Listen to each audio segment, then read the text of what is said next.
அவின் தன்னை தமிழ் சேனலுக்கு உங்களை அன்போடு வரைக்கும் இன்றைக்கி பார்த்தீங்கன்னா ஹெல்த்தி டிஃபன் தாங்க. டெய்லி இட்லி தோசைன்னு சாப்பிடாம இந்த மாதிரி ராகி சப்பாத்தி. அதுக்கு பார்த்தீங்கன்னா நான் கடை மாவு தாங்க எடுத்திருக்கேன். அதில் பார்த்தீங்கன்னா நான் இதில் 1 கப் எடுத்திருக்கேன். அப்புறம் 1.25 கப்பு, அதாவது இதில் 1 கப் சேர்த்துருக்கேன், இதில் 1.25.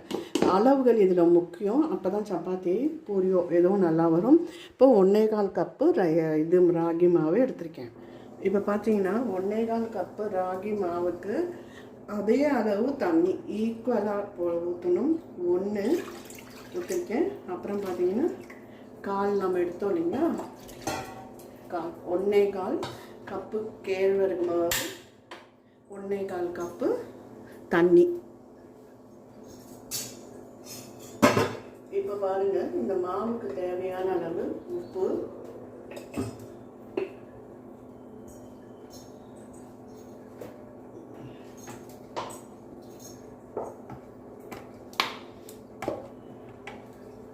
அதோட நெய்யோ எண்ணெயோ நீங்கள் சேர்த்துக்கலாம். நான் வந்து ஒரு 2 ஸ்பூன் எண்ணெய் சேர்க்குறேன்.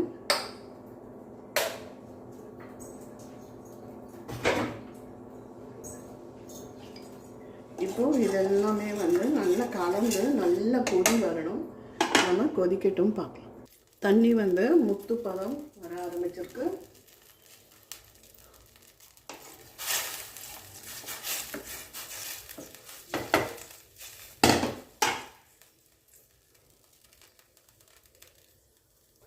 இப்போ நம்ம முத்துப்பதம் வர ஆரம்பிச்சிருச்சு இல்லைங்களா. இப்போ கொஞ்சம் கொஞ்சமாக மாவை வந்து கொட்டி கிளறிக்கலாம். கெட்டி எதுவுமே ஆகாதுங்க.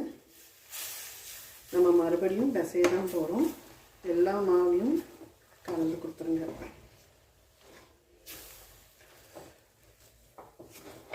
இப்போது நம்ம அடுப்பு ஆஃப் பண்ணிடலாம்.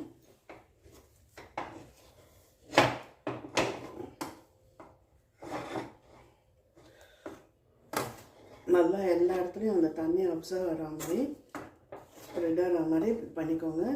அது தண்ணி எல்லாத்தையும் உறிஞ்சிக்கும். இப்போது நம்ம எப்படி இடியாப்பத்துக்கு பண்ணுறோமோ அதே மாதிரி ஒரு சூடாகிற வரைக்கும் நம்ம மூடி போட்டு அப்படியே புழுங்கி வேகட்டும் இப்போ பாருங்கள், மாவு நல்லா புழுங்கி வெந்தாச்சு. கொஞ்சம் கையில் ராகி வரமாவையும் எடுத்துக்கோங்க, கற்றுக்கலாம்.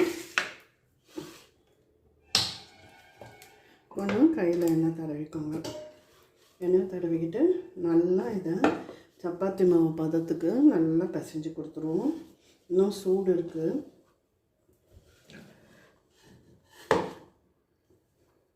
நல்லா அழுத்தி பிசையும் போது தான் அதை நல்லா சாஃப்டாக வரும். இப்போ இதே மாவில் நீங்கள் வந்து அப்படியே இடியாப்பமும் பிடிக்கலாங்க, ராகி கொழுக்கட்டையும் செய்யலாம்.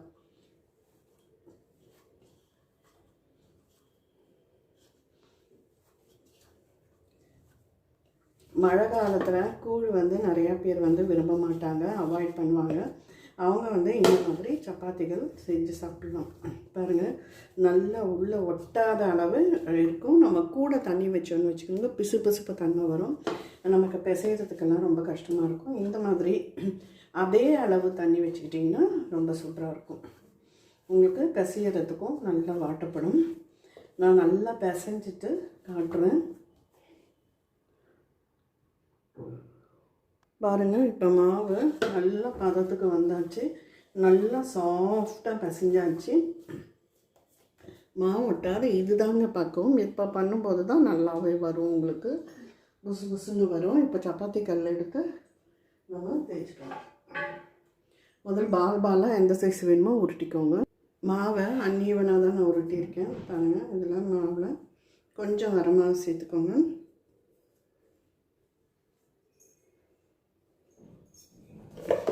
ராகி மாவு தான் எடுத்திருக்கேன். இதுக்கும்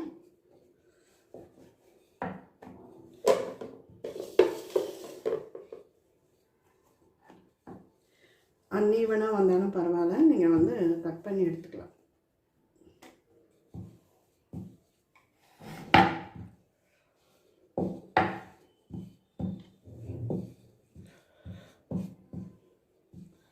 ஏதாவது கட்டரை வச்சு நீங்கள் கட் பண்ணி எடுத்துக்கலாம். எவ்வளோ மெல்லிசு வேணுமோ அவ்வளோ மெல்லிசு நீங்கள் சப்பாத்தியை புரட்டிக்கலாம். இந்த மாதிரி ஒரு மோல்டு எடுத்து அப்படியே ஸ்லைஸ் பண்ணிவிட்டு மிச்ச மாவையும் நம்ம போட்டு பிசைஞ்சிக்கலாம்.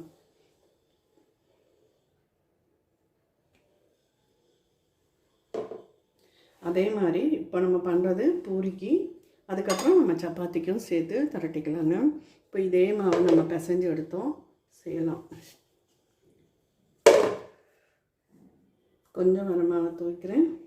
தூவிட்டு இதே ப்ராசஸில் நீங்கள் திரட்டி பூரியும் போட்டுக்கலாம், சப்பாத்தியும் போட்டுக்கலாம். சைஸ் வேணும்னா நீங்கள் நான் சொன்ன மாதிரி கட் பண்ணி எடுத்துக்கோங்க.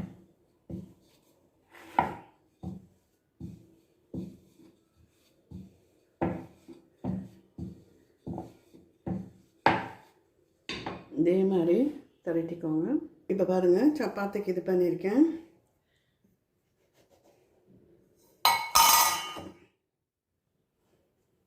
இப்போது இந்த மாவை உருட்டி நம்ம மறுபடியும் யூஸ் பண்ணிக்கலாம்.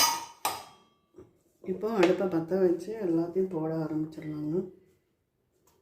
3 பூரியும் 2 சப்பாத்தியும் நம்ம விளக்கில் திரட்டிக்கலாம்.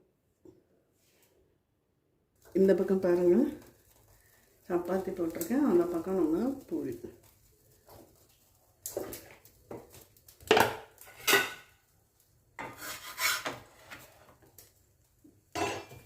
இது வேலையே கிடையாதுங்க. நல்லா மேலே தான் எண்ணெய் ஊற்றணும் இதுக்கெல்லாம், சப்பாத்திக்கும் சரி. இப்போ 2 புறமும் எண்ணெய் காயட்டும், பார்க்கலாம்.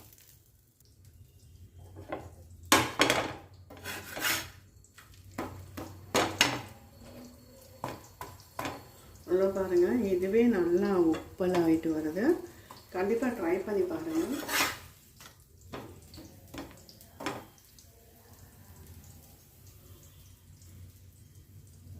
நல்லா 2 புறமும் செவக்க வந்தோன்னு நம்ம எடுத்துக்கணும்.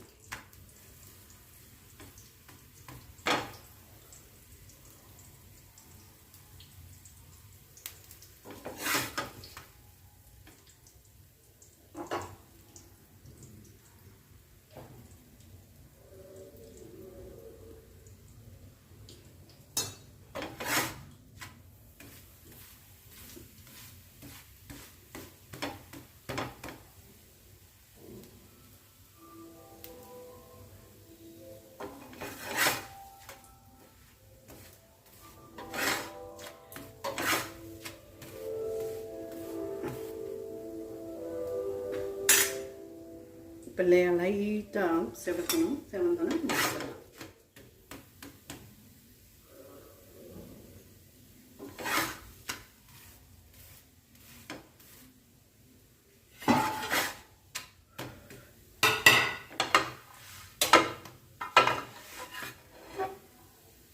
இப்போ பாருங்கள், மாவு சேர்ந்து வெந்தாச்சு. நல்லா எடுத்துட்டு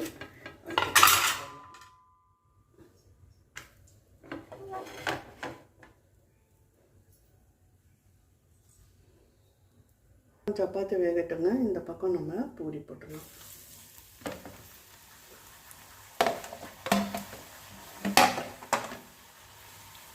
பூரியும் உங்களுக்கு நல்லா உப்பி வரும்.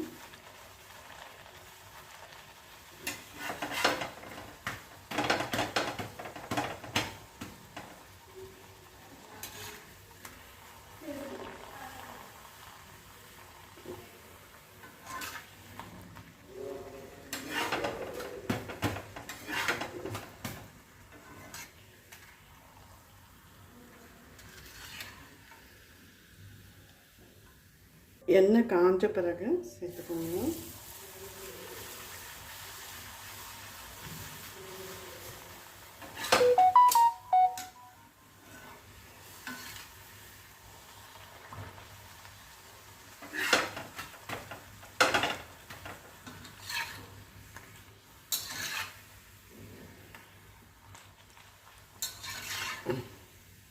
சுவையும் அட்டகாசமாக இருக்கும்.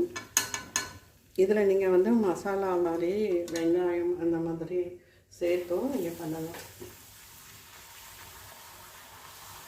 அவ்வளோதான், சூப்பராக ரெடி ஆகிடுச்சுங்க. பூரியும் ராகி பூரியும் ராகி சப்பாத்தியும் தொட்டுக்கிறதுக்கு பூண்டு குழம்பு வச்சுருக்கேன். கண்டிப்பாக இந்த வீடியோ பிடிச்சிருந்தா லைக் பண்ணுங்கள், ஷேர் பண்ணுங்கள், சப்ஸ்கிரைப் பண்ணுங்கள், கமெண்ட் பண்ணுங்கள். நன்றி, வணக்கம். பூண்டு தொக்கும் ராகி பூரி அண்ட் ராகி சப்பாத்தி.